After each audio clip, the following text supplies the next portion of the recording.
Hi and welcome to Dan's Destinations. Previously, my cousin Craig and I signed up for the Old Melbourne Gaol's Halloween Ghost Tour, where history and the supernatural collide at one of Australia's most infamous landmarks. The Old Melbourne Gaol is located just next to the State Library and the RMIT University.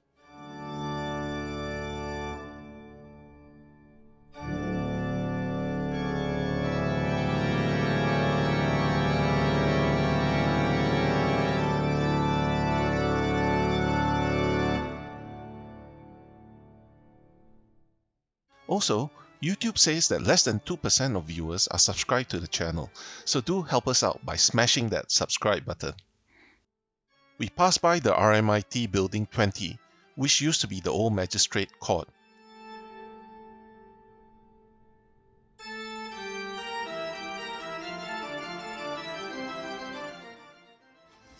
Hi, we're going for a ghost tour. Yeah. And hopefully, Ghost tour, here we go. And are we going to meet any ghosts? Are you hoping to meet some ghosts? No. The courtyard outside the jail used to be the prison cemetery, and some people have reported an apparition walking through it at night.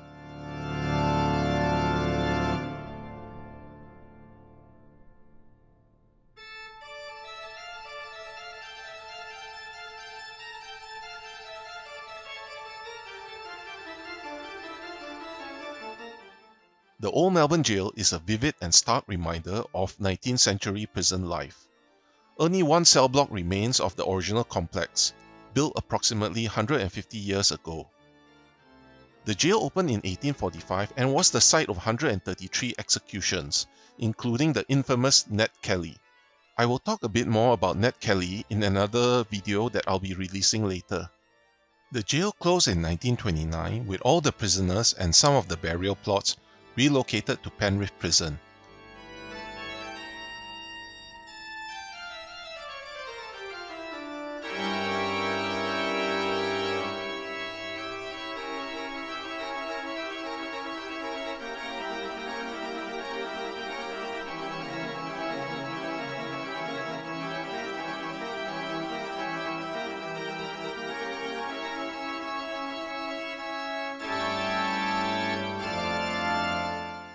Our guide met us at the entrance and escorted us into the dark and foreboding labyrinth. While on the tour, she regaled us with stories of the prison's ghostly residents.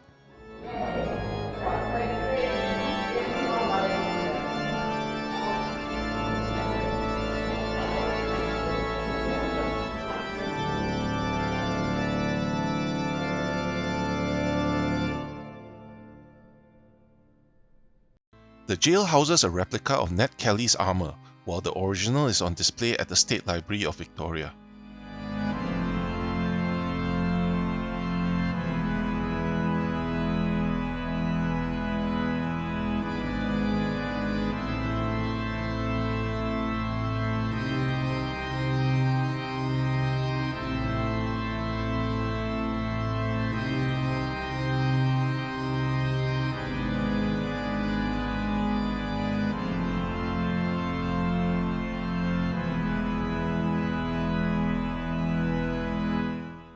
The jail also has Ned Kelly's death mask and his pistols on display.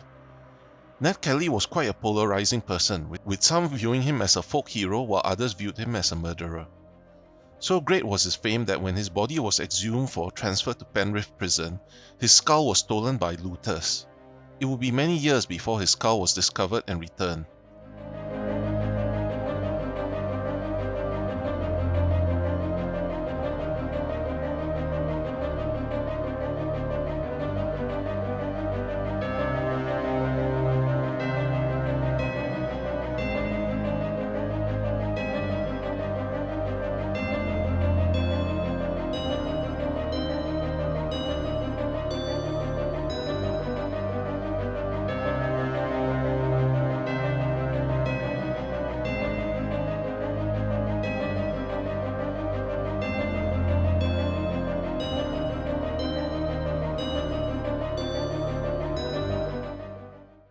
Up the flight of stairs near the armour is the Gallows, where many prisoners met their end.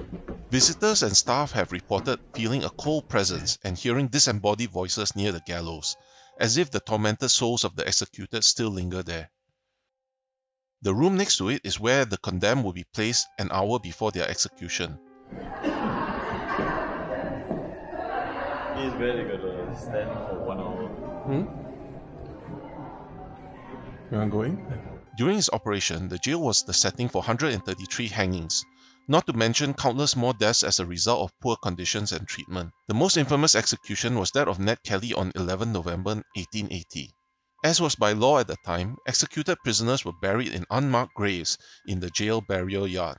The rope is rumoured to have spectral energy, and people who have touched it have reported feelings of dread and despair. The original rope is now in storage, and the one on display here was sourced from the netherworld of your local Bunnings.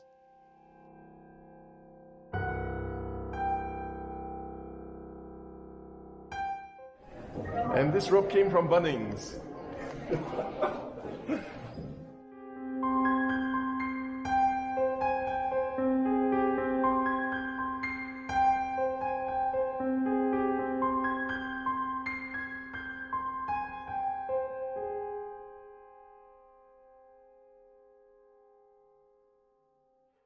Another reported spirit that haunts the jail is that of the former prison warden. It's supposed to be at the highest level. I don't see anything, and I think my cheap camera can't reach as well. He was seen standing on the top floor holding a cat o' nine tails, ensuring that order is maintained even in the afterlife. Our guide showed us a picture that another visitor took with an iPod Touch camera. There we go, just here. Our friend the warden. Pretty grainy. It's extremely grim, I would say so. Which showed a grainy silhouette, which she claimed showed the warden. As we head up there, we found out that there may have been another reason he haunts that location.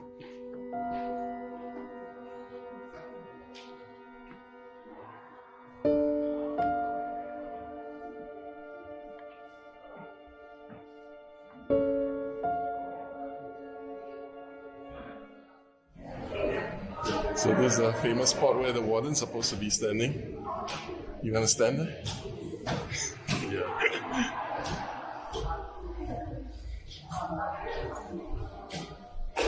Oh, now you know why you're standing here?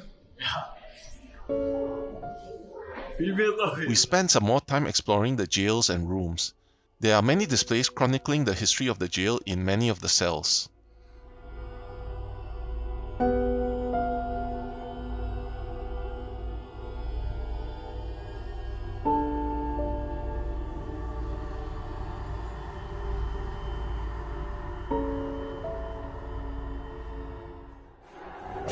Oh, it's very tight. Small hole for them to get their food. Yeah.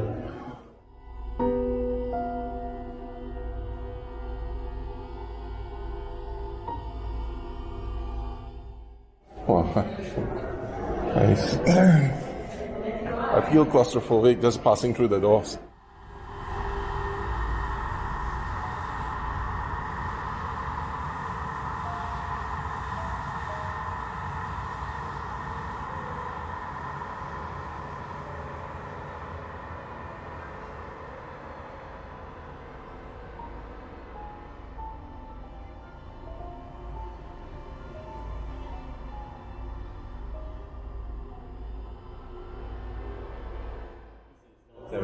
I know, just having a look at this.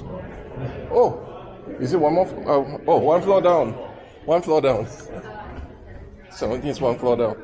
Cell 17 seems to be the supernatural epicenter, with a reputation for being the most haunted spot in the jail. It's said that those who have dared to enter have experienced sudden drops in temperature and even physical touch from an unseen hand. Is the only cell flush with the prison wall? One famous story was of a visitor on a ghost tour who brought her dog with her, and at cell 17 the dog froze and refused to step in, and started growling fiercely. So fiercely they had to escort the lady and her dog out of the prison. Another story was that of a child on the tour who said he didn't want to go into cell 17 because it was weird and full of people, despite the guide looking in and finding it empty. Another visitor claimed to have photographed a ghostly face on their smartphone, despite the cell being empty. And then we've got this little face peering in just from the side there, which you can see was not there when the photo was taken. Very strange. Some women reported feeling they were being petted, or something tugging on their clothes, trying to prevent them from leaving, while men said that they have felt something pushing them out. You like candy there for you? It's candy there. Or sweets. Just why cell 17 is so haunted, however, has remained a mystery, as the jailhouse records for that period were partly destroyed in a mysterious fire.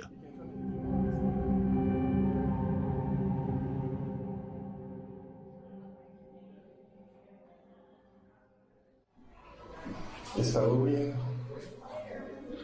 Trick or treat. Yeah, let's say it. Let's do a selfie in here. Yeah, you got a camera? You yeah. I got the lights here. Let's do it.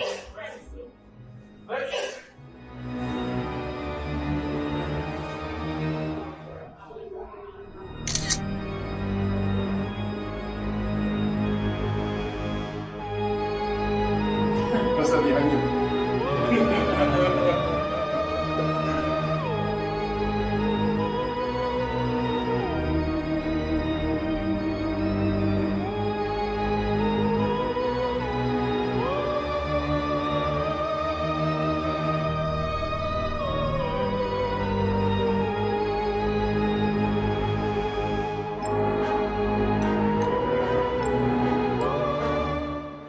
At the end of the tour, the prison lights were turned on for the visitors to explore the prison and to revisit the haunted locations pointed out during the tour.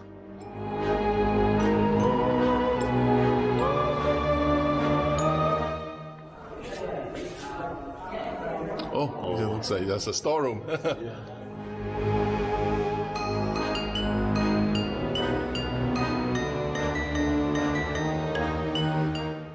In one of the cells, we saw what little the prisoners had in the way of furniture: a slim mattress and a blanket on the floor, and a small stool cum toilet. A very bleak existence within these walls. Bear in mind that it was customary at that time for children to accompany their mothers who were in prison.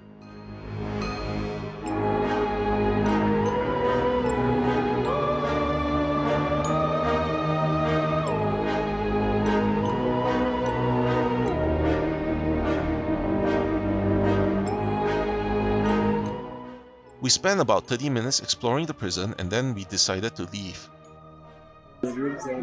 Up to you. Which is the way out, actually? So that way, right? We came in through that way. The tour provided an interesting, if haunting, view into the dark past of one of Melbourne's oldest buildings, and is definitely worth a visit. Thanks for watching, and please do like and subscribe, as it really helps us out. Hi, good day. You guys all done? Yep.